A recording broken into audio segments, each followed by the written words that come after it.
qui est à la marque de Tambacounda.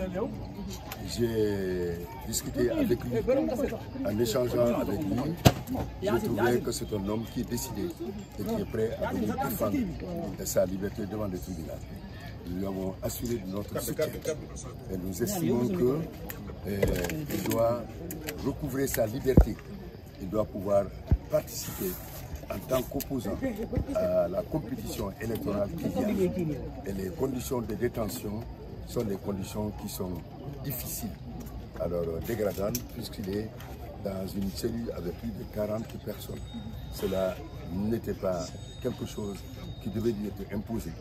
Et nous pensons que l'injustice qu'il a subie, que cette injustice-là, la justice va réparer aujourd'hui. Alors,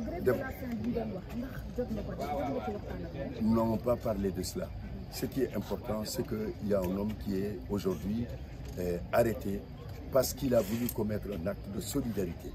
Et il a entendu et il l'a vu, nous avons vu, les populations de Bakel sont dans une situation de détresse morale et matérielle. Tout le Sénégal, dans tout le Sénégal, il y a eu un élan de solidarité. C'est dans ce cadre, moi-même, j'avais lancé un appel pour que l'ensemble des Sénégalais d'ici et de la diaspora, et particulièrement les autorités étatiques, pour prendre les mesures idoines et urgentes pour apporter les secours pour les populations. Parce que nous avons été alertés par ces populations qui nous ont dit qu'il y a un risque de famine risque d'avoir lieu. Un risque de famine. Parce que pourquoi? Les champs sont sous les eaux et les greniers sont vides. Bougane, c'est dans ce contexte qu'il a voulu se rendre et il a été arrêté. Donc c'est un acte, c'est comme délit de solidarité. Alors dans ce cadre-là, qui est reproché. Macky Sall est attendu à Dakar. Est-ce que c'est cette question qui est arrivée? Le problème le plus important, je suis ici à Tambacounda devant le tribunal pour venir apporter ma contribution et surtout mon soutien à une personne qui a maille à partir avec la justice. Cela met mal la démocratie sénégalaise, qui n'a pas besoin, dans des contextes que nous faisons pendant de longues années, des élections. Nous devons laisser chaque citoyen pouvoir s'exprimer et laisser le peuple trancher, dont le verdict va s'imposer à chacun de nous.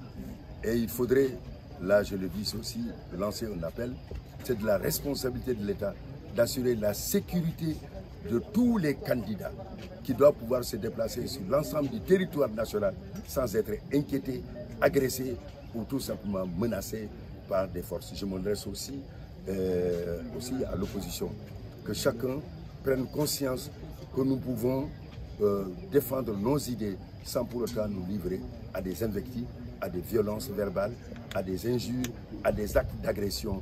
Cela n'honore pas notre démocratie. Le Sénégal est pendant longtemps considéré comme un modèle démocratique. Défendons ce modèle en laissant la parole au peuple, parce que nous avons un peuple majeur qui saura prendre la décision qu'il faut au moment où il le faut, le 17 novembre, en toute souveraineté, il le fera. Et chacun doit se soumettre au verdict des urnes. Merci beaucoup.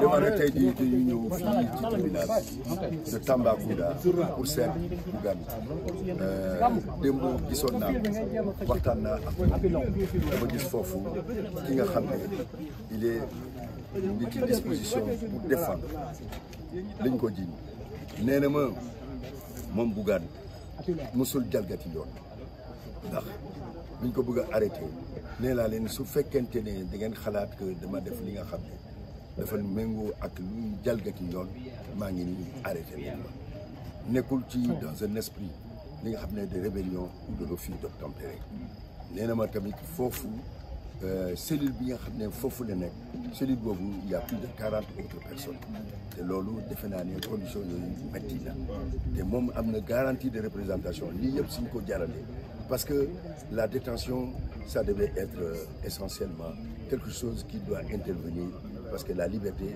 dans notre système c'est ce qui doit prévaloir fu mu tel nii on sait qu'il a une bonne garantie de représentation mënoon nañ ko convoquer mu ñëw librement et pouvoir participer à ce procès ni ñu ko téye tey xalaat nañ ko mën nañu suñu basé ci moom lu mu wax ak lu ñu bind mën nañ am espoir que dinañ ko bàyyi tey et cela est tout à fait normal beneen côté bi tamit maa ngi lancé benn appel ci Sénégal lañ nekk yàgg nañu voté ci Sénégal dans les années 1800 déjà ñu ngi doon voté lii jongante la peuple bi moo ko war a jël décision askan bi moo war a jël décision te askan bi rek le 17 novembre moom moo war a jël décision mais am na responsabilité bi nga xam ne état bi moo ko am te état bi dafa assurer sécurité tous les candidats fu ñu mënta dem fu ñu bëgg a dem ñu mën a ko def ñu am kaaraange bi nga xam ne c'est nécessaire pour un candidat ñu bañ a leen agressé ñu bañ a leen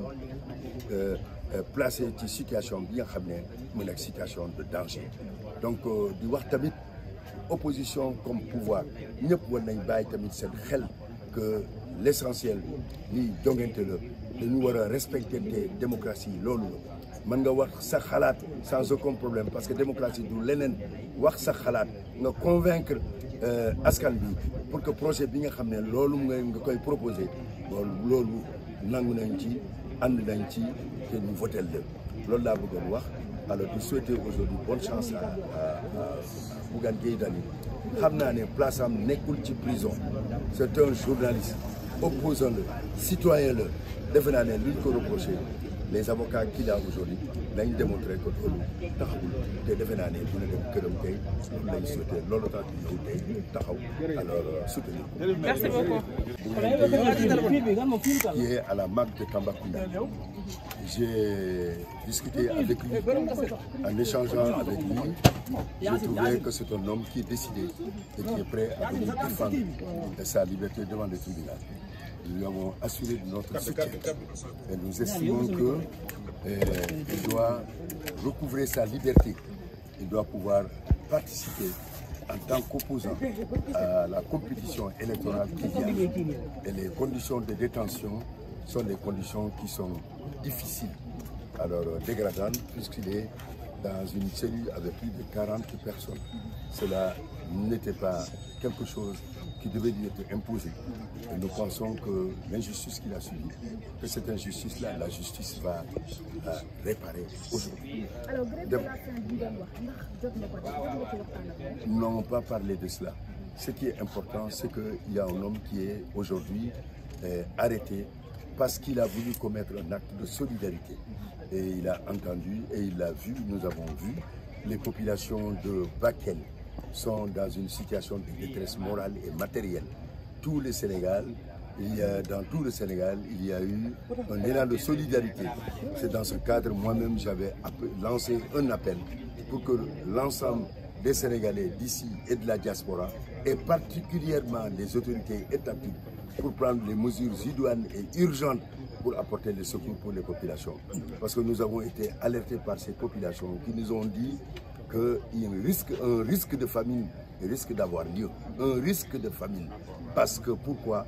Les champs sont sous les eaux et les greniers sont vides. Bougane, c'est dans son